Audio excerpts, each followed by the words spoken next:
What's up, y'all? It's your boy Major 7th, the New Old Heads podcast. We just wrapped up episode 456. We had a special guest, Andy Skinner from Indy CD Vinyl, came on the show and dropped some game on the topics that we discussed tonight. One of those being DJ Mannie Fresh, who actually talked about relatability in music. We talked about Diddy as well. The sentence has been given and he is going to be sitting down for a little while. Kind of talked about reactions to that. And we talked about Statik Selektah, legendary producer, who talked about gatekeeping in hip hop and if that is necessary. He believes it is, and he feels like there needs to be some form of structure as it relates to podcasting and discussion of hip hop. So we hope you enjoy the episode. Don't forget to like and subscribe. And don't forget to check out our Patreon where you can see our fully unedited episodes. We'll see you in the comments. Peace. You are now listening to the New Old Heads podcast. Our official 1-hour episode is released every Saturday at noon Eastern, but we share the exclusive uncut 2-hour episode to our Patreon members early every Wednesday. The show is brought to you by Coleman Dental, Indy CD Vinyl, and Bringing Down the Band, and most importantly, you. Support the show directly by becoming a member at patreon.com/newoldheads, where we embrace the new, respect the old, and remain ahead. You are now tuned in to the New Old Heads podcast. I am Major 7th. The brothers are in the building. Starting off with my man Jay Moore. How are you, good sir? Always kicking but not high, flapping but can't fly. You know that's the game I'm looking for. I like that right there. My man Lonegevity is in the pilot seat. Yeah. I think he really loves this pilot seat. Yeah, it's because I can kick and flap and fly and stuff really well. I don't think that's what it's for. Oh, well. My man DJ Jay Diff, what's happening, man? Salutation. Yep. How you doing, buddy? I'm good, man. Yeah? Like when you smile, man. It's a good vibe for the place. All right. Cool. Is it genuine? Yeah. Okay. I feel better. Hey, see? Yeah. We have very welcoming. We have a special guest in the building. My man Andy Skinner from Indy CD Vinyl. How are you, sir? Man, I'm hanging on like a hubcap in the fast lane. I like that. I like that. You like Jay Moore. You got to give us some game when you first get in here. I like that. We appreciate you sitting down with us, man. And I talking. appreciate you having me. I love the show. I've been wanting to come in and talk to y'all forever. So here. Well, you know, you all have supported us for so long, and we've always appreciated that. So to actually have you come and sit down with us, I think this is dope, and I look forward to, hearing what you have to say about some of the stuff we're going to talk about. As I say, game recognized game. You guys do good work. Appreciate it. Appreciate you, man. Appreciate you. Indeed. All right. So, DJ Mannie Fresh's discussion about how his song Still Fly by the Big Tymers sparks a deeper conversation about relatability in music. Nobody liked the song. They had a campaign on destroying this song. Baby was like here and there singing some shit about everything in his mama name. We don't know what the he doing, and then they would send somebody else in the room and be like, can you move to another track? Can you please stop doing this stupid ass song or whatever? I just remember it was met with so much like, this is not the one, because everybody was just like, what you're saying on the hook is the dumbest shit in the world. And I was like, what I'm saying on the hook of this song is the way everybody in America lives. I was like, the reason why this is gonna hit, because it's really everything that happens every day. And I think it was because Cash Money was so all about, we got everything. It's all about the money. It's all about, and this song kind of downplayed that. Do artists still intentionally take that the still fly, we'll call it, approach of downplaying their wealth or focusing on relatable struggles? And if so, can we think of any current artists that do that? Is there an example of that in today's hip hop culture? I think when I listen to Corday's music, there's some sprinkles of, I don't know if you want to call it reality. When I think about Chance's new project, which I think is a great rebound. It's a great project. Starline. Starline. Yeah, Starline. I think there's, some real life stuff going on there. I mean, and it's more serious. I think this was in a way comical, which I think that's probably the pushback that he got from the guys in Cash Money. When he's still relatable. He's still talking about a quarter tank of gas in my new E-Class. I mean, I don't care where you are, to get a Mercedes-Benz E-Class is still, aspirational as far as you'd be getting from point A to point B. Right. I remember my mom hearing that line and thinking, she was like, this is ignorant. But like, that's, another generation. I mean, I know some people that have, I'm not going to say any names, but they have a lot of stuff in their mama's name. Well, I grew up with some people that had that. So I mean, I think there was a relatability to that was way more relatable than, keep the sticker on the Bentley to show the price. Right. But I think there has still been that thing of relatability that is a thread in hip hop, even if it's not what you'd consider to be mainstream. Maybe it's not something you hear on the radio, because if you listen to what is presented to you by the corporate radio structure, everybody has, a Hellcat and has money for bottles and is riding real clean. Like, of course, when you listen to the radio, it's an escape. I'm not mad at that, because you want to, people who are going to work every day sometimes, they don't want to hear about exactly what they're going through. And, they want to hear about how the bills are past due and, how like these kids are on my goddamn nerves. Like, it's only so much of that you want to take, So I do think there is a thread of that within modern hip hop. I think, part of what Mannie said here was such a divergent thing from what happened with what Cash Money was known for. That's it. And I think that was part of why, the people in the rooms that he was in didn't get it, because everything up to then had been just a celebration, almost a cartoonish like wealth. That how are we going to like talk about, a quarter tank of gas in anything, or putting somebody in somebody else's name? Like we go and we don't even have leases. We buy the whole car. If you watch that interview, he really gets passionate about how he tried to sell the relatability of it. He's like, we know people like this. We have people like this in our family. Yeah, we have come up and we've made it, quote unquote. But everybody has this person, or it may be next to that person. He kept talking about how they finally came around to the point where they were like, well, yeah, I guess we can relate. And he's like, we just came from this. So a lot of the people that are fans of ours may still be in some of these situations. And he's like, that's why he wanted to push for the record, because he just felt it was so relatable. And I think it worked. Like, Lone, we were talking about the actual title of the record, and you immediately were like, oh, is that one song? And you were right. So that song definitely had some impact for sure. I didn't say I liked it, but you knew what I was talking about. Sure. I'm just saying I was there. Yeah, he was outside. So, Andy, what do you think about that in terms of Mannie's conversation and how he talked about that record? Well, cartoonish is a really great description of how, like, when Cash Money really came out and started hitting, that's how I saw it. Right. Because I think, like, just the flaunting of that aspirational wealth of I always thought it was just kind of cartoonish. I never got it. Mm-hmm. But my heroes have always been people who know what cold rain feels like when your car doesn't start. Yeah. And you got to walk to work kind of stuff. And so my music, my heroes have always been that. But do you really always want to be there? Again, back to what Jay Moore was saying, it's like, you want to listen to it and it takes you to a different place. And that's awesome. Yeah.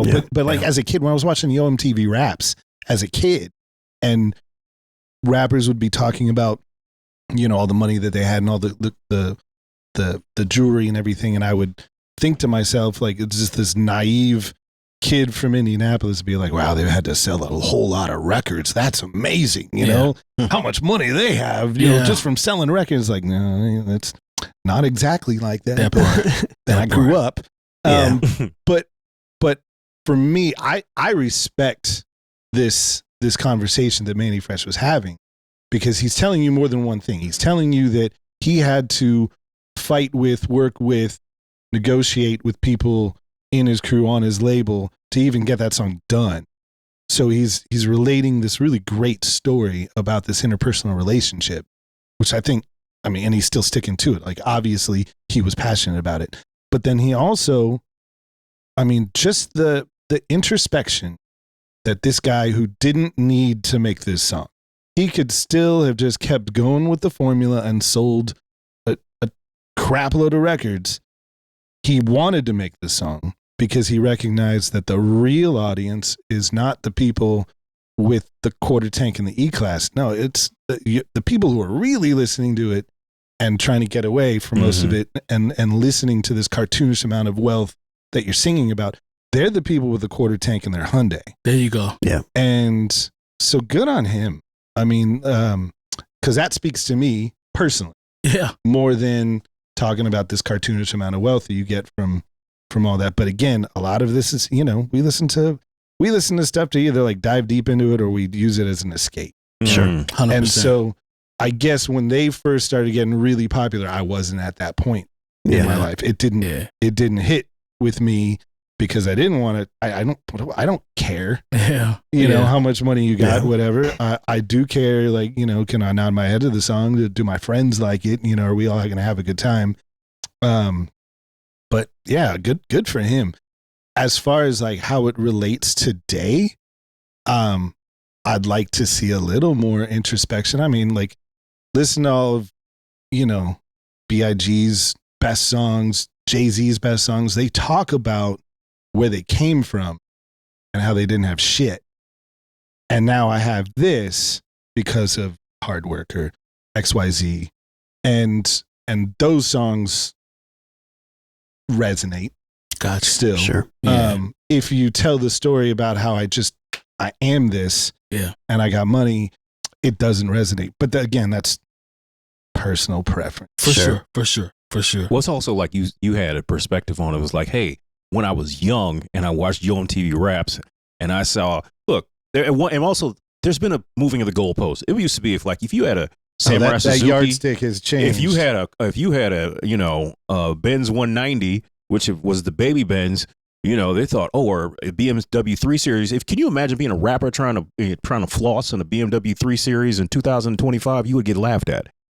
So I think that's the goalposts have been moved so much. But like, once again, when I was a kid, I was like, I thought every rapper was rich just because they were on TV. And I didn't realize that most of them did make as much money as my parents, who got up and went to work every day. No, that's real. But I mean, what about, Mos Def's lines about, flaunting that stuff? Like, you're a target, So I mean, like, you're about to get got if you don't put that chain away. That too. Yeah. But also we have to talk about, like, look, because when we get old, we like, oh, these kids, and we understand, like, from the genesis of hip hop, it's all, most black music, even outside of hip hop, there's always been an aspirational aspect to it. When the Sugar Hill came, we're talking about, I got a Lincoln Continental and a brand new cat. They didn't have none of that shit. They didn't have a color TV. They didn't have, to talk to them, to watch the Knicks play basketball. They didn't have none of that. But it made for something fly in the music, but it also, made the person who's listening to it be like, damn, I want a Lincoln Continental in a TV so I can watch the Knicks play basketball or whatever team. Yeah. Terry, jump in, bro. What you think about what Mannie said as it relates to that record? And not a whole lot other than, it was just reality music. And Mannie Fresh had his own unique sound, and he expressed himself comedically. Even if it wasn't, a track. When he always was having fun. Whenever you seen Mannie Fresh laughing and Cash Money, he was always the dude that had a smile actually on his face. Enjoyed doing what he was. This was his passion. He's been doing this before Cash Money was even in inception. So in the 80s. In the 80s. I think he did Jim. No, that was what's his name did. You think it was Juvenile did that. But Manny's been doing this for a long time. And he finally got to a spot where he can enjoy himself and enjoy the fruits of his labor. He quiet as kept carried Cash Money all of those early years. Talk to him. Cash Money wouldn't have a sound if it wasn't for Mannie, and that wasn't the only comedic song that he had, or even comedic hook. Even when he did other people's stuff, it was, it was Mannie Fresh. You knew Mannie Fresh was gonna come in and have fun. Yeah, I agree. And he knew how to move the goalposts to make things work. I even seen a conversation about him talking about when he made Juvenile do 400 Degree. No, not the album itself, but the single. The one that the universal ass shaking song. Back that ass up. Yeah. Juvie didn't want to do that. This is all Mannie Fresh is doing, making him do that song. He told him at that point that this song is going to live forever, and Juvie wasn't hearing it. And he actually recorded a whole different verse. Well, the beginning of it was different than what Juvie had heard at first. Yeah. And he didn't like the strings and things on the beginning. And Mannie explained why I did that because I want people to have an opportunity to actually move to the floor and get ready for what's about to happen. Could you imagine that song without the strings? Exactly. It made the song. I mean, it's a great song, but Mannie Fresh is a genius when it comes to putting this music together. So him doing that with that particular track and adding like real life situations and making it comedy a little bit. You know what I'm saying? That's not really far-fetched in my opinion. I think there's a beauty to what you just said, because he talked about that same concept that you said for Back That Ass Up with this record as well. And, you know, in the interview he was talking about, and he's speaking to how he was talking to his label mates. And he said, think about this, man. The intro is this way because when they play it at the wedding, the dude that's fly and has got his drink in his hand knows he has a certain amount of time to get to the dance floor before it drops, to his point. Like he said that. He's like, I'm seeing this. When these people hear these records come on, they know what's about to happen. And he was a prophet because, to your point, Andy, what would that record be without that intro? You know, so that's just a sign of just a great producer and a visionary, and also credit to the artists, especially Juvie, to be able to, even though they fought and argued, you know, just had disagreements, he finally was like, okay, man, I'm gonna roll with you. And I'm sure it was out already. He's still counting his money because of it. Thank you. That's what I was about to say. That was a great decision to just roll with it. Yeah, for sure. I've not DJ'd a wedding where I didn't play that song. There it is.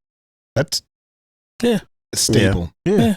But what's your opinion though? But where Mannie Fresh was saying that it's still is influential. Are there any artists you think that like look at that song or that idea and they're still influenced by it? I think Mannie has, how do I want to say this? I think Mannie has birthed a lot of producers. I think a lot of people grew up on that sound, his approach. Like, you got to think about it. Mantronics is who he was inspired by. And then it's him.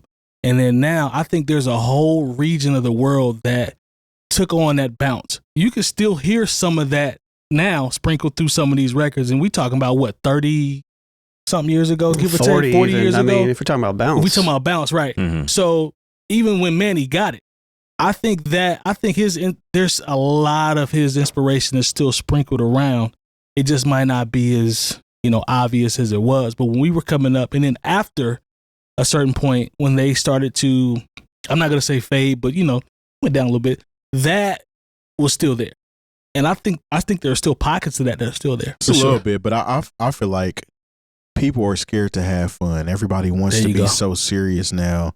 Like, even when you go out, people aren't dancing like they used to. We came from an era where you went to the club, you were getting sweaty, you know what I'm saying? You was going to Waffle House or Perkins or whatever afterwards. And like, it was just all a moment. Now they call it being a movie when being out just by sitting and everybody's in VIP. Nobody's having fun, or everybody wants to be in VIP. Everybody wants to pop a bottle and look important. Nobody wants to have fun with it no more.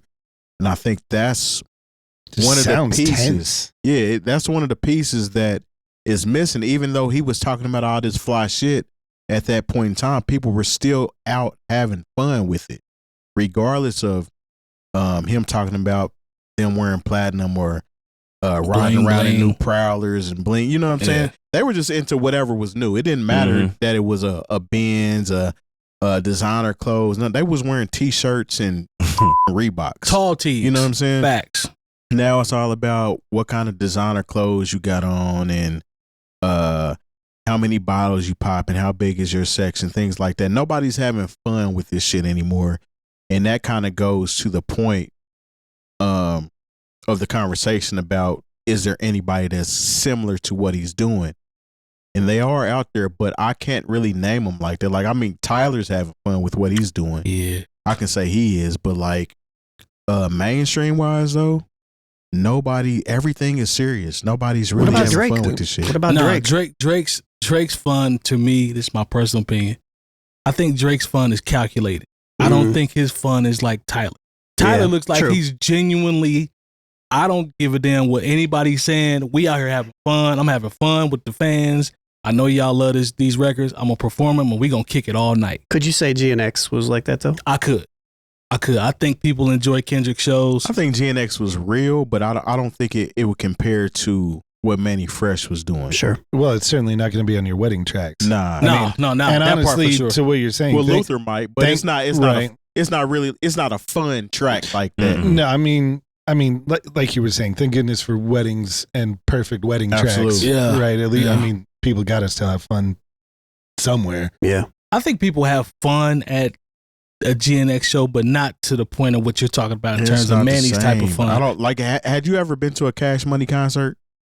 I didn't get a chance to make a All Cash right, Money so concert. like it would be extra. Like I remember one. It was them and Rough Riders actually at Market Oh, Square Arena. nice Yeah, that was mix. a big deal. They had a helicopter come out on the stage, and like before they even came out, they're out in the back having fun. Before they even come out, you can hear them talking. Yeah. You know what I'm saying? Like their whole thing was, yeah, we got money and we're having fun because we have money. And I feel like Mannie Fresh is the one that spearheaded that shit, because after Mannie Fresh was not a part of Cash Money anymore, Cash Money was never the same. As far as that's true. The looking fun like they're element. having fun. Even in the videos, they was having fun in that shit. True. You know what I'm saying? So That's a good point. yeah. Shout out to Manny, man. Manny has always been one of my favorites, and I think he's a legendary producer, especially making the albums that he made with like 8 sounds at some point before technology samples. expanded and no samples. Like, that's incredible. So Sean Diddy Combs finally had his day in court, and the internet is reacting with mixed emotion. So let's go ahead and unpack this. So Sean Diddy Combs was sentenced to just over 4 years in prison on Friday after being convicted of transporting women to participate in drug-fueled sex marathons. I'm not Damn. making this up. It's a whole lot. That's a lot. Now, we all grew up during the Diddy era, right? We were all outside, and The Diddy era. I mean, he did have an era. They had an era. All Am I right. lying? It's just weird to call it the Diddy Diddly era, but go era. ahead. My Maybe, bad. baby, but you know what I mean. Yeah, shiny No. suit. That shiny suit era, I'll take that. Let's right? just say the bad boy. Bad kinda boy era. Okay, commercial okay. era. The Diddy era is a little spooky right now. it's a That's little fair. weird. Puffy. But finally seeing him sentenced definitely hits home, because we were outside. We saw this whole movie. But the music industry often has been criticized for turning a blind eye to, the behavior of its stars. Sure. Now, the judge explicitly noted that Combs' history of good works can't wash away the record in his case. Are you surprised at any part of this sentencing? You know, No. can I just say something real quick? Please. I don't care. I knew you was going to say that. I wondered if, like, when this happened, like when the sentencing came around, like if Yeah. I was going to care more about this trial. I give zero, At all? at all. I just 4 years. He's going to be out probably in half that. He's already served 13 months. Probably Like, 2 and some He's gonna- change. yeah, he's 2 and gonna some get- change. you know, Time served. You got to understand, there used to be a time when whatever you got for Fed time, you had to do that. But now, if you want to give Donald Trump and his administration any props for it, there are a lot of federal people who have been convicted of federal crimes that have got out early through the First Step Act, which requires you to do some sort of Mhm. rehab and different things as far as drug treatment or psychological, I'm not mad at that. and so Yeah. a broken clock is right 2 times a day. A lot of time, I think, because Diddy's a celebrity, he's doing a lot more time than he for the crimes he was convicted of, because they didn't get him on. We thought it was going to be sex trafficking and a RICO, and when they first, it was going to be all these celebrities going to get caught up, and perhaps people underage, and basically he got caught up. His crimes, the things he was convicted for, was buying on the street and trafficking. Wow. Yeah, that's. Baby I'm oil. sorry, Mom. My mom watches the show sometimes, and this is probably going to be the one she sees I'll believe it. because I've cursed more on this episode than I ever do. Yeah. But that's basically what it is. It's the Mann Act, which if you do your Googles about how the Mann Act came about, and Jack Johnson, the first black heavyweight champion of the world, like this has always been a I'm white and I say so crime. And, there are still people out here who, there are people who say that prostitution should be legal. I'm not one of those people, but, You go usually to when, Vegas and have fun. yeah, I know Vegas is a different ball game, bunny ranches and all that. But, when you think about there are people who get busted for prostitution. You know, they get booked. You know, they get a trial. You know, they may get probation or something. You know, they're talking about 4 years for what some people just get a blue card for. That's an Indiana term. But I'm just saying, does he deserve this time because of the terrible things he's done? Yes. Karma, if there's any karma, if you believe in that, I know everyone doesn't believe in that sort of principle, but just say what comes around goes around. He deserves this time. He deserves to do all of it in a maximum security situation. But just because you feel like he deserves this because of the things he's done, you know, to Cassie, that's not what he was on trial for. Mm-hmm. You know, you can feel like he was wrong and he's getting what he deserves, but also feel like, hey, man, this is a little bit, they overcharged him. And I think this is too much time for honestly what he was convicted of. Yeah, it's a weird situation because you brought up Cassie, and I mean I hate what happened to her, especially the videos that were shown.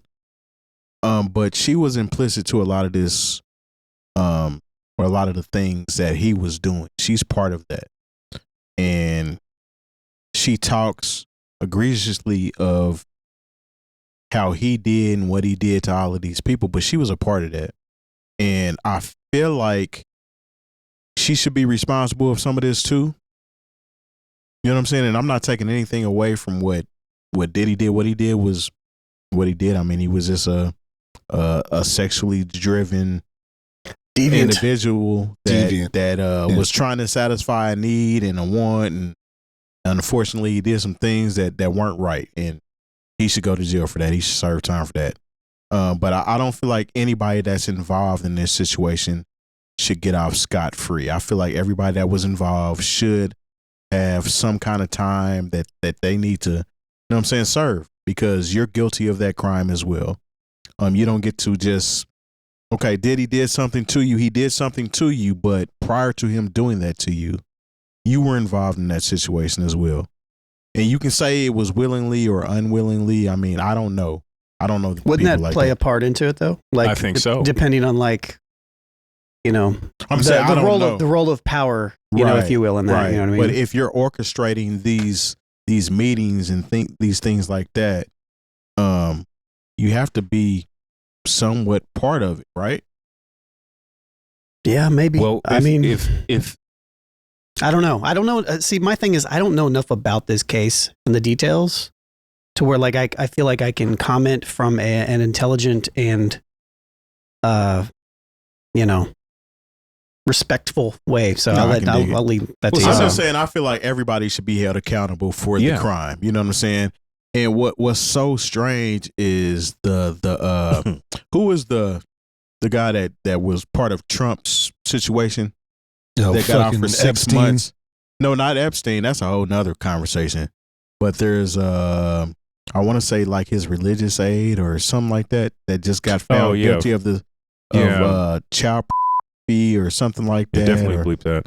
But no, but I saw that. But like this is the thing. This is how the legal system plays. He pled guilty, even though it was just something that was, I think, more vile than what Diddy did. A lot more vile. Got 6 months. But that's the way when you play ball with these folks. We don't have a justice system. We have a police system. What if Diddy or whatever his name is had pled guilty, it would have been guilty to a RICO charge.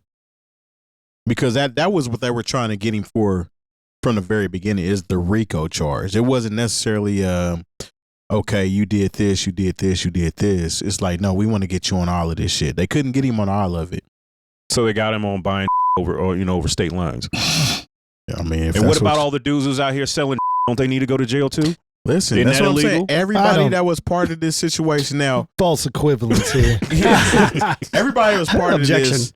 Everybody that was part of this should have to be accountable for what they did and how they acted in this situation. But not everybody was on trial, though, right? No, everybody wasn't on trial. Time. But like the people that were involved or going to court against what was happening and were involved with what's happening. I understand that there's laws and things that can get you out of it just because you're testifying, but that doesn't make you less guilty. Sure. You know what I'm saying? That's kind of where I'm going with it. It's more so of shining a light on the whole picture versus the one out of the colony. Look, they gave Diddy this time because he's been a piece of shit for a long time. Yeah. It wasn't part really, of it. It wasn't really even for, I'll stop saying the term I've been using, but I don't even think it was for that. Is, if look, the people in New York, the justice system, they've been looking to get Diddy for a long time. They wanted him bad on that Shine beef, and I think after that, he should have moved in such a much more careful way. But like when you get money, it blinds you to morality sometimes. And I think that's what happened with Diddy. I think my question, because honestly, it doesn't matter what the five of us really think. I mean, we're not, the jury and the judge have already, figured this out. But I think where we can weigh in thoughtfully, whether or not you have the full facts of the case. But I think where we can weigh in thoughtfully is in how you brought up the subject, and you were talking about since that came down, that decision, there have been people on both sides, who are either celebrating it or they're in an uproar about it. Yep. I want to know who's in an uproar about it. Yeah. Really. Yeah. And my thoughts have thoughts, my opinions have opinions on it. And I cannot speak to the racial element. You brought up Jack Johnson, and I'm guessing that some of the people who are outraged at how actually serious the sentencing is are looking at it through the viewpoint of this is how people of color are treated, and you wouldn't have done this if this were a white guy kind of thing. I'm sure there's an element of that, and I'm sure there's an element of fandom where there are people who are truly fans of his work, grew up on him, and don't want to see potentially a childhood hero go down like that. But then there's the more serious, real life part of this where women were hurt, period, and he deserves what he deserves, or at least what they can prove, right? RICO charge or not. So I want, like, who's mad about this is what I want to know. Like, because who's mad at the amount of time or the lack of time? No, on Diddy's side. Okay. Because I'm sure there's a whole bunch of us, me included, who's like, oh, just he's a piece of shit, Yeah. But then again, like, how is this really gonna affect our lives? Right. Well, I think it also, there's yet another topic where, like, moving forward, is this gonna change other celebrities' behavior? You already have the Epstein thing going on, right? And you have this. Are people going to either change, the whole Me Too movement, et cetera? I think if this had actually gone down a few years earlier, he probably would have gotten worse punishment, honestly, because there's this bleak pendulum that is swinging. And so, I personally cheered on the Me Too movement because there's a group of people that just wasn't getting their voices heard. Sure. Yeah.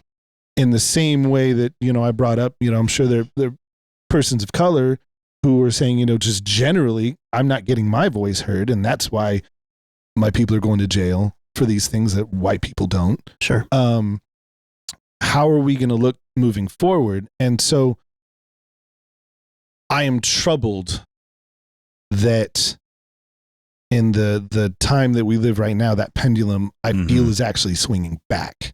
And that people of color, immigrants, women who really do have issues with having their voices heard and being seen as human beings and represented in the justice system the way that they should be, that pendulum is swinging back, and that he only got 4 years. And I don't wish ill on anyone. I mean, Sean Combs is somebody's child too. Yeah. But he should pay for his crimes. And the women who are hurt by this should be represented by it. What I don't get are people who are outraged that he did get gone after and caught. I mean, that's a real thing. He was a bad man. He got caught. That's what you just mentioned is a real thing, though. It's out there now. It might be scattered. I haven't seen a whole lot of that. It might be scattered. May not be. Well, one of the things I think, this is a hard conversation. Specifically, like, you brought up the the guy who had done some foul things. I'm glad I don't know his name. That's not etched in my memory like that. But a lot of times, unfortunately, we have these conversations where somebody black will say, well, they wouldn't have done that if he was white. And the thing is, like, that's the wrong way to look at it, because what he did was wrong too, and what this white person did was wrong, and what this black person did was wrong.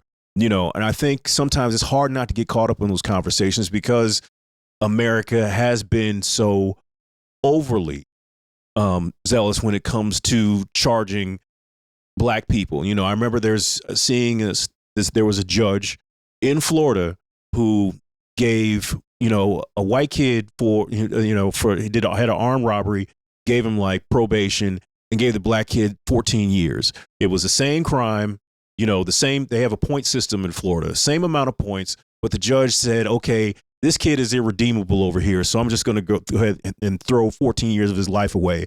But this kid, he kind of looks like my nephew, so I'll give him probation and maybe he can get his life together.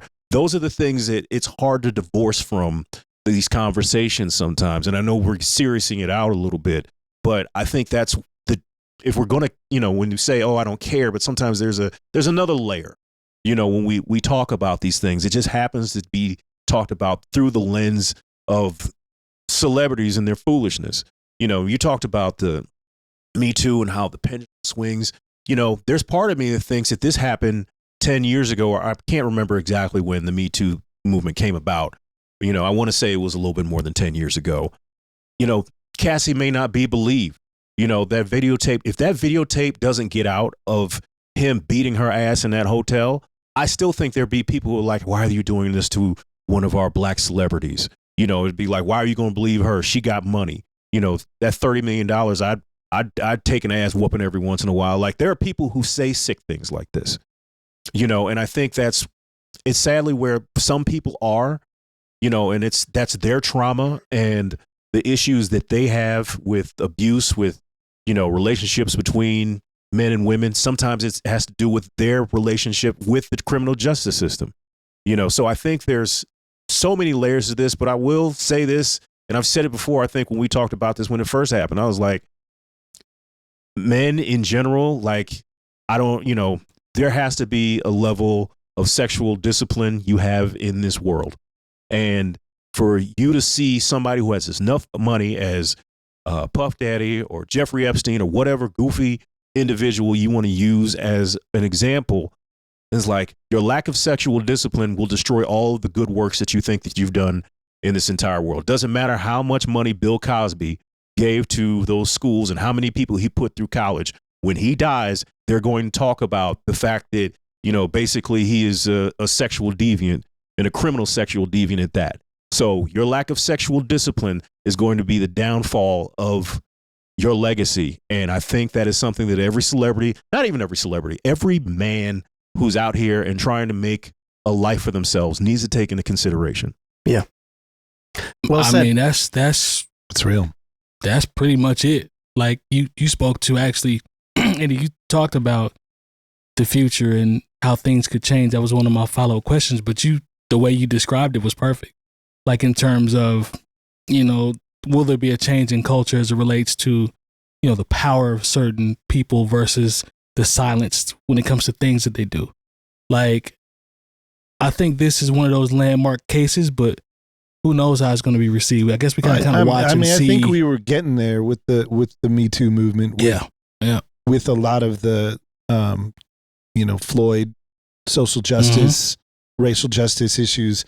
I really thought we were getting there. Yeah. And that pendulum, unfortunately, feels like it's swinging back the other way. No, it's swinging back the other way exceptionally. Yeah.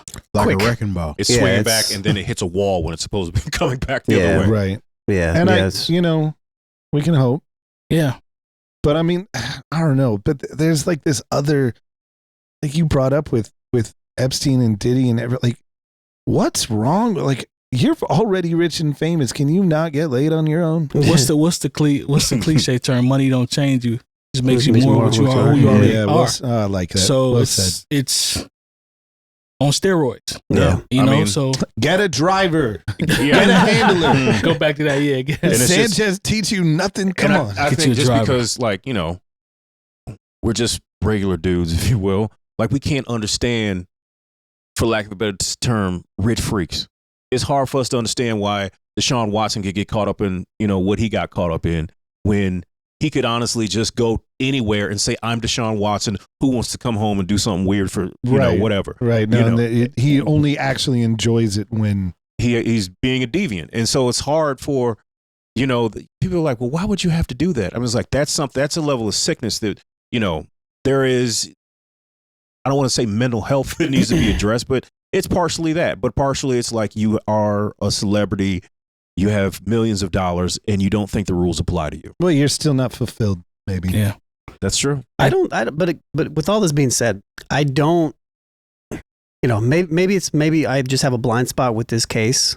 I don't really feel like there is any precedent here. I don't feel like anything is really going to change, especially when we look at where the country is right now, all the things that are happening, everything that's getting pushed back as far as all these things. We've seen our president of the United States say, I'd reveal the Epstein list. And then him say the Epstein list does not exist. Does not exist. Yeah. And all of the people on his side fall in line directly behind that. This is also a president that has been convicted of sexual assault. Talk to himself. him. Talk to him. You know what I mean? So Trump is bigger than Diddy. You know what I mean? In regards of that, in that nature. So if Diddy's not going to move that needle, if in that particular direction, if the leaders of the quote unquote free world are over here, you know, Bleak. You know, yeah, saying, it's just, you know, and that's just one of the many things right now. So at the end of the day, man, right is right, wrong is wrong, accountability is real, and I guess we'll just see what the next chapter is at this point. man, if you feel like you're having too much fun, just go home. That part. Yeah, it's Fonte said it, right? Yeah. Fonte said, he's like, Go home. he said after 30, what did he say? After 35, the club was a different type of club is- tournament. Different type of tournament. Go home. Hey, Anyways, Lone, let's go ahead and shout out our partners if we can, please. sure. What's up, Andy? Yeah, hey. Thanks to our partners. Dr. Coleman of Coleman Dental is our go-to dentist. He's a longtime Indianapolis arts and music supporter located right in Broad Ripple. Our good friends at Indy CD and Vinyl operate one of the best record stores in North America. Shop new and used in their site or visit them in person. And the best way to support the New Old Heads is to visit our Patreon and become a member. All details on newoldheads.com. So legendary producer Statik Selektah is demanding quality control return back to hip hop and podcasting. Motherfucker playing about gatekeeping. We need that back because not everybody with a podcast setup should be able to get a platform. This set up for mediocrity to win, man. Gatekeepers were protecting what you heard, like the mixtape DJs, the radio DJs, the journalists. And I watched the real journalists that we all love now look sad and depressed because you got a bunch of clowns that never even been outside in their whole life talking about and getting all these views and changing how people think about things. It's like, sit the down, bro. You got $200 podcast set up. Nobody cares. I had to bleep out a lot of Yeah, I cut out some stuff where there was more cursing. So glad you got that Lone with the edit there. Appreciate you. So after seeing that, do you gentlemen agree or disagree with Statik Selektah that the lack of gatekeeping has lowered the overall quality and conversation surrounding hip hop? Does he have a point with his I thoroughly speech there? disagree. Wow. Let's Yeah. go. Tell me why. Well, first of all, the gatekeeping comes from whether or not people even listen or watch your content. You know, Sure. you will be if you're just a trash individual who is not trying to actually be about quality, or maybe you're just trying to, you know, shake ass and shock, like that's going to get old after a certain amount of time, and people realize you don't know what you're talking about. And that's why so many people in the podcast space, once they get on and they don't realize they don't automatically become the Joe Budden podcast, you know, in 10 episodes. That's why they quit, you know, because there's nothing in it for them and they weren't doing it for the right reasons anyway. You know, I think there are a lot of people out there who do trash content. Yes. You know, but a lot of those people get discouraged when their trash content doesn't really connect with the people. You know, I would say what we do here is top tier. From the production side to what we talk about and how we talk about it is top tier. And sometimes, like, I can look at the numbers and I can get a little discouraged, but if you know that you're whack, and that you haven't really put the time in, how discouraged are you actually going to be? You didn't do shit to do, to actually create anything. Right.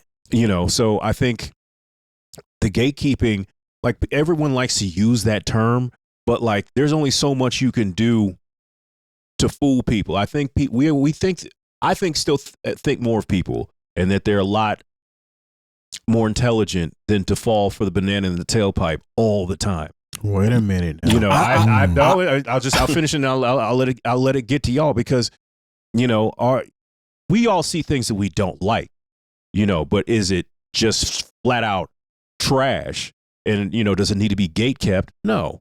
I think you're throwing out a lot of grace to this online culture. I think Statik and Beverly Hills Cop reference. I think he has a point with what he's saying, because I believe you can point to multiple podcasts or successful podcasts that are based in everything that he's talking about. There's not like it's a one-off where they're here and there. There are a lot of podcasts that fit directly into the mode that he's speaking against. I can't name one. I can't. Academics is the poster child. Well, I already he's knew a that's live where you streamer. was going. But he's the poster child. But he's not a podcast. He's a live streamer. He's not. I mean, people use podcasts is damn near a dummy term. Yeah, at this like point. what's the title at this point? Influencer? Okay, maybe influencer's a little bit better. I'll take that, but I guess some people would still classify him as. There are some people that say academics is a podcast, probably. Right? I think if you're plus 40, maybe. Yeah. Okay. Like I said, I don't consider the same Kai media. Cenat. It's on the computer, but it's not a podcast. Yeah. But I mean, it's the same media avenue. Okay. My thing with this conversation is the gate is wide open and it's never going to close, because everybody can consume whatever they want to consume. Good point.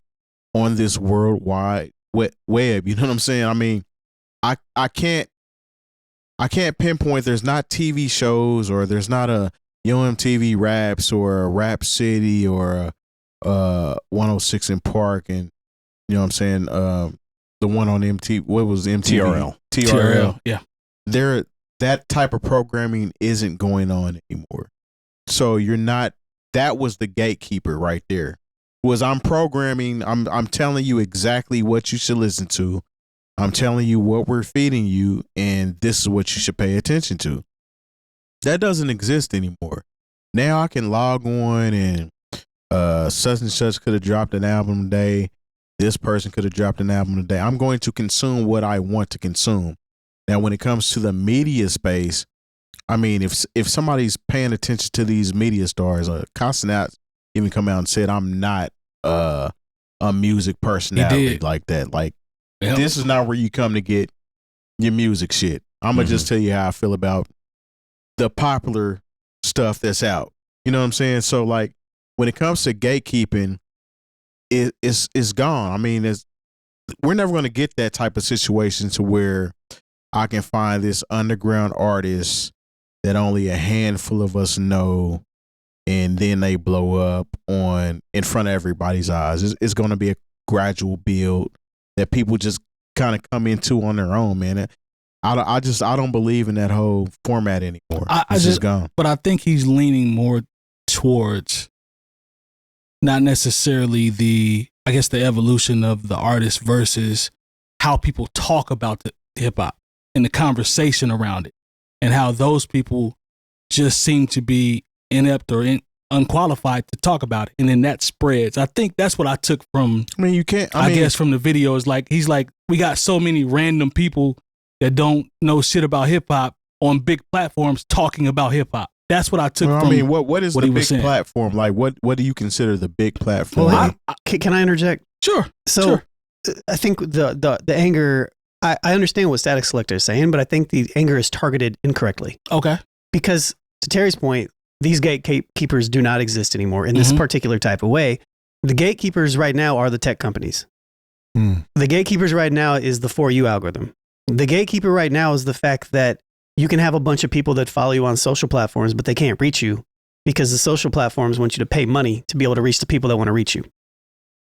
That's the gatekeeper, in my opinion. So I understand where Statik Selektah is coming from, and I do believe to your guys' point, sure, podcasters, influencers, they exist. They out there.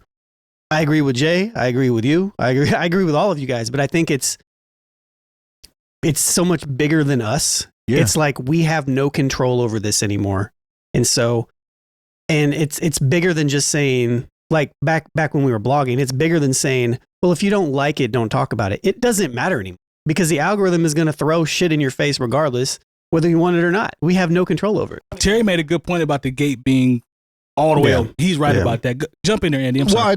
I think Lone's got it, but there's even more here. Sure. I think everybody is right, and I think Statik's right. I think, when I was listening to that, I'm kind of in my head, cheering along, like, yeah.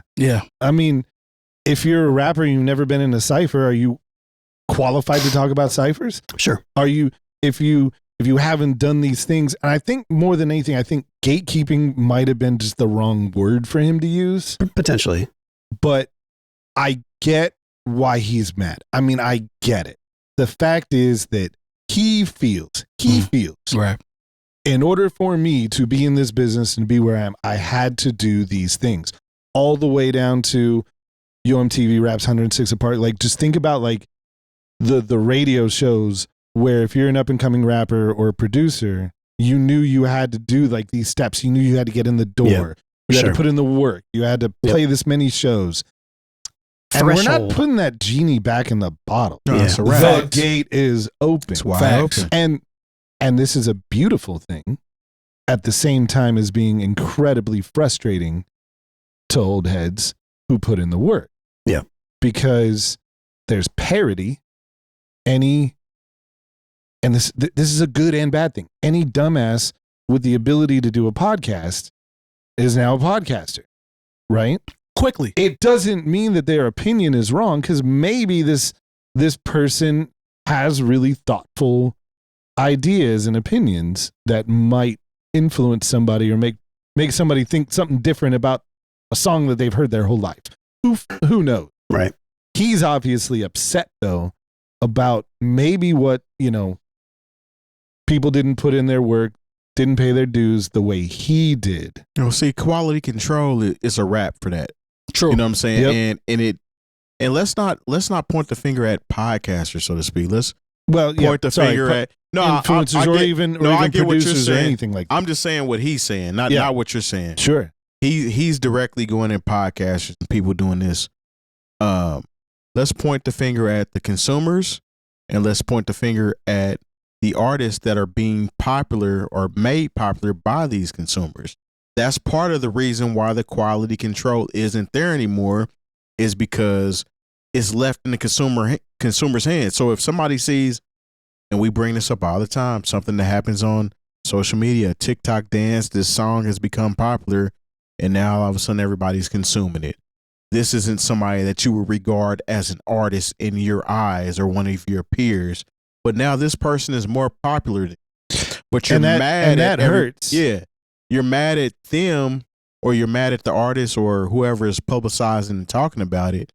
And you're mad at podcasters versus not being mad at the artists and the consumers. Well, if we combine what you're saying with what Jay Moore said earlier about if you're trash, the garbage is going to take itself out. People aren't going to listen to you if you're just no good or if you're just saying some stuff. But the issue is that the consumers are buying in to what Lonegevity brought up, this algorithm. If you've got again, let's pick on podcasters. If you got a trash podcast and you're not getting the views, a lot of them are finding out all I have to do is just say something more provocative and louder, and it's going to start hitting with the algorithm. And then it gets to the ear of Statik Selektah, and he's like, "Who the fuck are you?" Mm-hmm. But I think more so what he's speaking on here is the threshold. I feel like he's the threshold for the launch to get into I guess we could say it's a gate, but I feel like it's the barrier for entry, if you will, to be able to have these opinions, to have these strong opinions, the lack of dues that have to be paid, the lack of He was big on that. Well, what about fact checking? Well, that is well. I mean, that's like, you can look at it beyond the hip hop world. You can look at podcasts and modern journalism in general. So and the issue is anybody can say anything at any time. So now. again, like I think his problem is specifically with the threshold, but I think realistically what his problem is the fact that it's just a free for all. And it's just anybody can do anything at any given time. Anybody can say anything and it can pop off. It's a love-hate relationship for me. It's very frustrating to have built something, again, as an old head, to have built something with over 100,000 subscribers, but not be able to reach the people because the algorithms don't work that way. Yeah. After you build it, you know what I mean? But it's frustrating to have an audience, but then the platforms won't allow you to reach them. And to me, that is a microcosm, or that's the macrocosm. It's the, I guess I would frame it, it's essentially the thing, in my opinion, that causes the problem with everything. So the reason why Statik Selektah is upset, the reason why a lot of it all comes down to the algorithm. It all comes down to the algorithm to me, because it pushes everything based upon the consumer, but the consumer is going to do what the consumer does, and the tech company just wants to make money. And I don't want it to go back to the old way.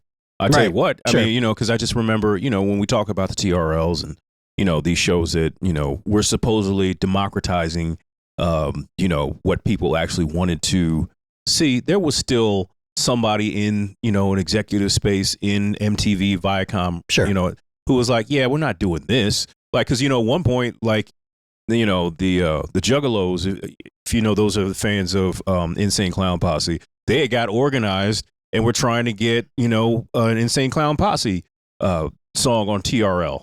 And at one point, it got because it was like a telephone thing. They got more votes than anybody else, but the people at MTV were not trying to have the Juggalos standing down in 1515. So that's just something. Those are the gatekeepers. That's gatekeeping. Yeah. And I certainly don't want it to go back to that. If people in certain rooms just don't vibe with you and swing the pendulum, because we're doing a lot of pendulum swinging. Yes. People at MTV hated the New Kids on the Block back in the day. Yeah. So, you could go back to when they were the biggest group in the world. They were never at the MTV Music Awards. It didn't matter. I think there's people in those rooms hated that group. I think there's a balance in between all this shit. But everything being said, right? The problem that I see, and this is literally something that I teach to students all the time, right? Because a lot of students, when they're becoming new artists and they want to put themselves out there, they're hyper-focused on platforms. They're hyper-focused on Spotify numbers, Apple Music plays, YouTube subscribers, Instagram followers. And my question is always, all right, let's say you blow up and you get 70,000 followers. Can you contact them? Can you reach them? No, you can't send them an email. You have no way to reach these people. To me, it starts with the platforms, which is an advertisement-based model, where instead of always pushing new in everybody's face, like new followers, new this, new views, how about we switch the model around to the people that actually follow you? They can actually see the stuff that they are following, because then it becomes more community based and you build a community around the thing that you're doing. Then it takes the gatekeeper part away from it. You're still able to infiltrate, or is some advertising in there. Think of social media before it switched in like 2016, like when Meta went full on advertisement mode, right? That was the way to go. You could grow, you can put your stuff out there. People that followed you could see your stuff. Right. But now they can't see it. And so I feel like it's tipping towards the side very heavily of the tech companies. Again, I'll die on this hill. The tech companies are the gatekeeper now. It's not the consumer, it's the tech companies, and they are the problem. Yeah, they've been the gatekeeper, along with record companies were the original gatekeeper, and now it's just evolved into technology because that's where everything lives now. But like, we have an artist, NBA Youngboy, does not have anything on radio, any of these platforms that actually promote his shit, but he's still like the number one on Like when you look at like List and whenever his albums drop, when you just look at based on metrics when you alone, base it on the metrics, he is winning clearly across the board. Facts. Based on himself. His tour is selling out. His tours are getting canceled because they're worried about what's going to happen in these arenas because of the fans, so to speak. But that's not really what we're talking about. We're talking about how somebody in this time has been able to organically grow his brand without the algorithm. Mm-hmm. It's all fan based. He hasn't used the radio. He hasn't used any of these other platforms except for himself, and is able to do that. So my question, I guess, is how can an artist like that be so successful at not using what we would consider the gate, essentially, in order to be this popular and this sought after? I would need to know more about him, number one, but there's always exceptions to the rule as well. But some people can have a groundswell and they can build it up organically and they can spiral. We've seen this in many artists, you know. There's always been people that have, I mean, if you guys have ideas on that, go ahead and chime in. I think it's kind of what you alluded to earlier, Lone, to Terry's point. Somehow we can't track it. We can't pinpoint it, but he built his community. Yeah, clearly. There's a community around him. Something is happening where these people are consistently coming out to perform. It's kind of like he's an OG at this point, but I always use Currency as an example. Sure. He's built a community. People are going to follow Currency wherever he goes. He's one of the few people that I know, and it's not about stadiums. Sure. It's the fact that he can go into any city in the country, I believe, and with a certain size of venue, it's going to sell out because Currency's there. Yep. He has that type of following across the country at this point. He built his community. So I think when Terry was talking about YoungBoy, yeah, he just found a way to do it. Now, what that is, especially in this secret climate, sauce. It's a secret sauce for sure because it's extremely successful. His shows are extremely successful. And who wants to cash in on that or the tech company? They want to know what that secret sauce. Like, how did you do that? Yeah. Well, that's why I they want to changed. know. That's why they changed the algorithm. That's why they're like, wait a minute, we can't. This is out of our control. Yeah. So that's why, you know, when it used to be, if I was doing a party, I'd be like, okay, I'm going to put this on my Instagram or Facebook or whatever, and my friends are going to see it. Now, I saw a flyer for a party that happened like a week ago pop up in my feed. I was like, well, this sucks for who, you know, the individual who's trying to throw this party. Yeah, you know, never saw it. And I think that, you know, that's to keep things like an NBA YoungBoy from happening again, because we can't let this happen. I mean, and on a smaller scale, and I think it's different because he was an established artist who had cachet within the culture. But when you think about what Killer Mike and Run the Jewels have been able to do, good example. Once again, like you're talking about what and I don't say this to NBA YoungBoy is a no-hit wonder. He doesn't have one song that, you know, that has ever been played on the radio at such a large scale where he would be at a Billboard Awards and people would know exactly what the song is. You know, and you can say the same thing for Run the Jewels, but the people, their community can go, same thing for Little Brother. Their community, when we were in Chicago and saw that show, facts, there were parts where everybody in that room knew exactly what the songs were and how they were supposed to hit. And that, you know, that's not about anybody pressing a button on those artists. That is about community. And I think the saddest thing about the way social media is set up now is it's kind of crazy. It's set up to destroy community. Yeah, I don't even call it social media anymore. It's because it's not. Yeah, it's not. It's advertising. Plain and simple. I think that's taken that what you described and what Lone is talking about with, you know, social media or whatever you want to call it. It's taken away that exactly what you described with Little Brother. It's taken away the ability for us to say, I feel like I grew up with Fonte, never met him, Fonte and Pooh, just through the music. So there was a whole group of people that felt the same way when we were there in Chicago, top and bottom, it was sold out. So now with the companies running everything and this algorithm stuff, all that's taken out. But somehow, like to Terry's point, I saw YoungBoy, and YoungBoy is not at certain level. He's not at smaller venues. These are stadiums that this kid is selling out. I'm gonna tell you why he's doing that though, and it comes down to why there's not a gatekeeper.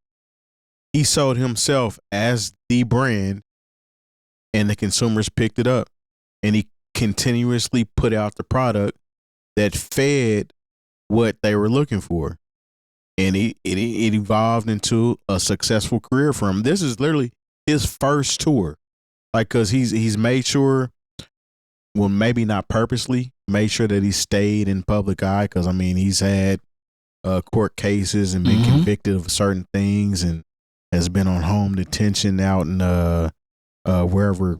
He was in Utah at one point. I was gonna say Colorado. But yeah, so it's like he built, and like again, not purposely, he built a kind of aura around himself that made people want to tap in, and people are just tapping in based off of not the algorithm, just based off of NBA YoungBoy.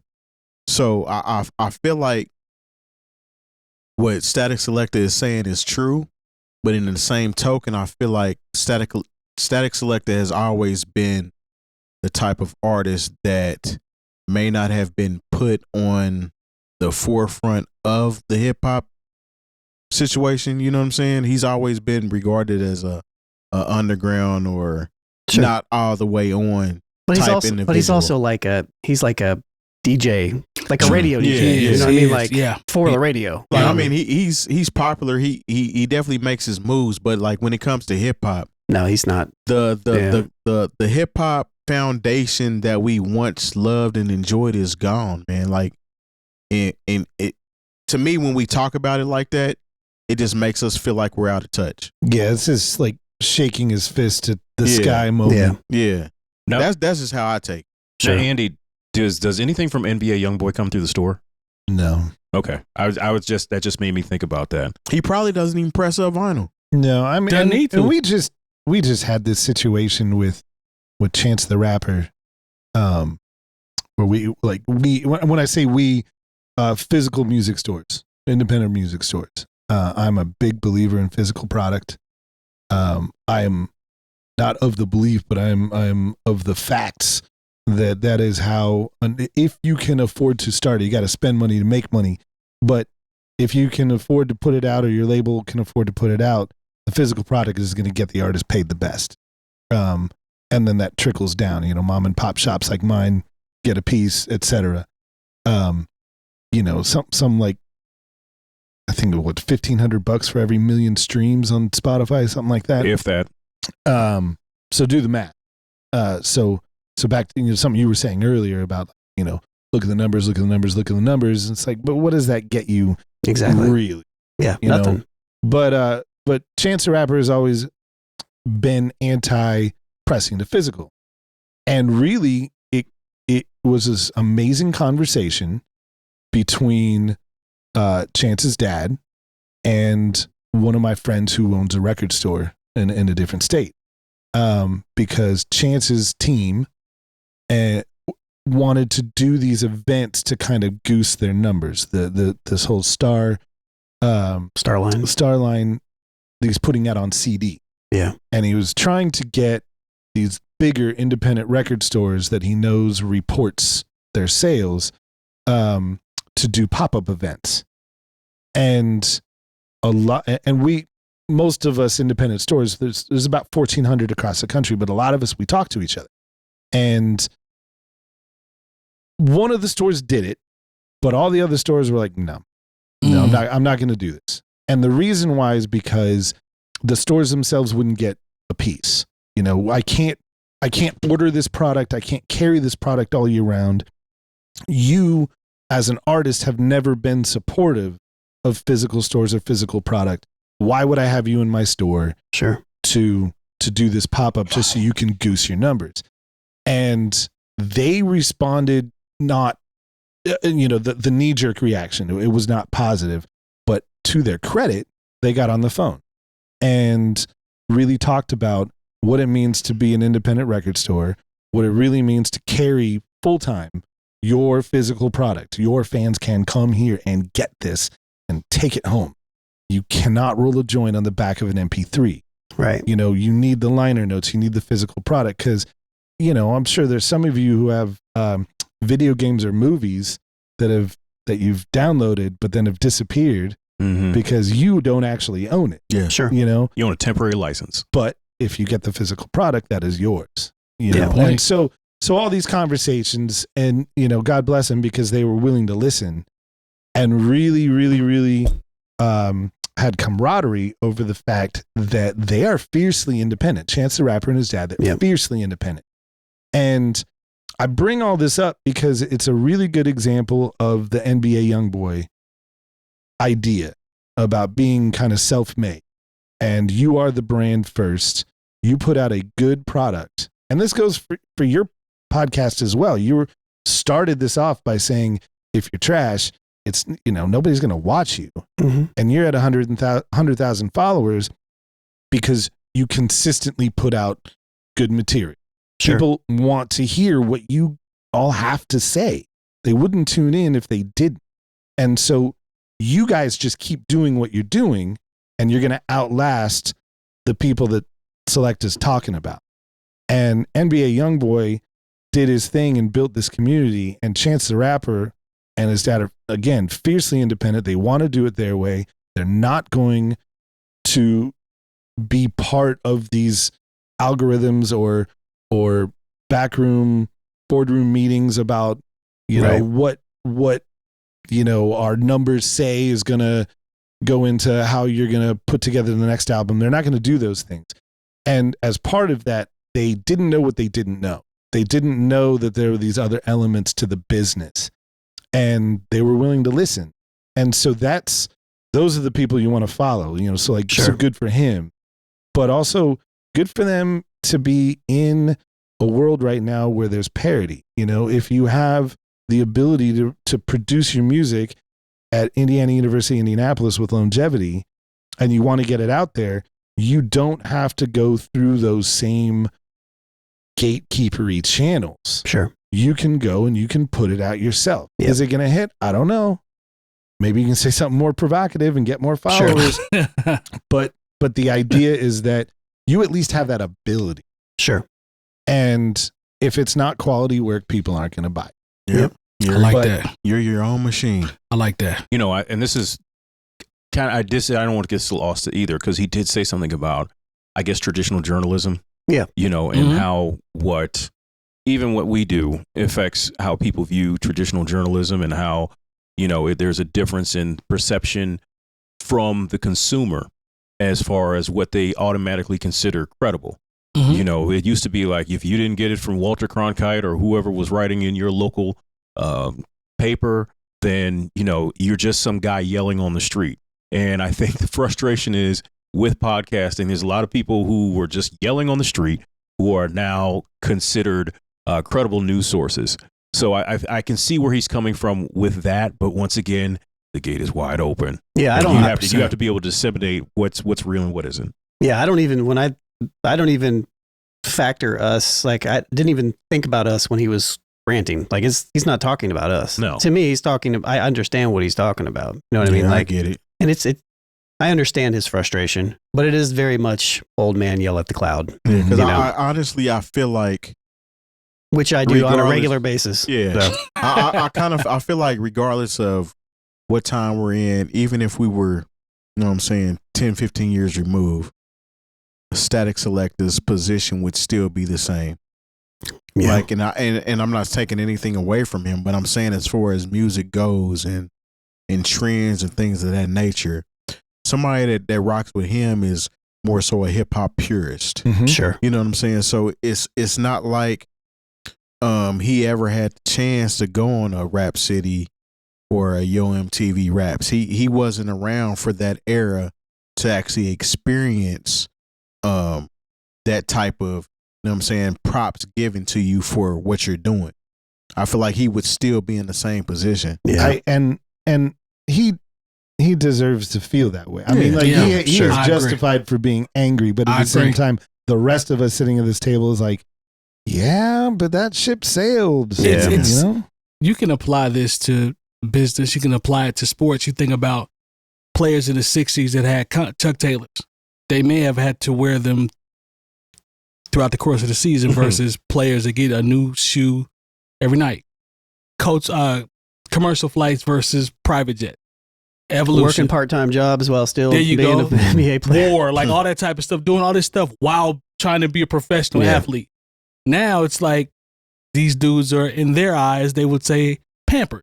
It's evolution. Back in my day. There you go. And there's always going to be a section in history where there's a back in my day. We're at the age now where it's back in our day. I had to carry records. Yeah, it's just going to happen. But shout out to Statik. Carry actual vinyl down the stairs of the Casbah. No, for real. I don't want to do that. no. Shout out to Statik, though, for at least being passionate about the culture. And Yeah, appreciate that. he has the platform to, speak his opinion. So before we get out of here, my man Andy, I want to kind of pivot to you real quick.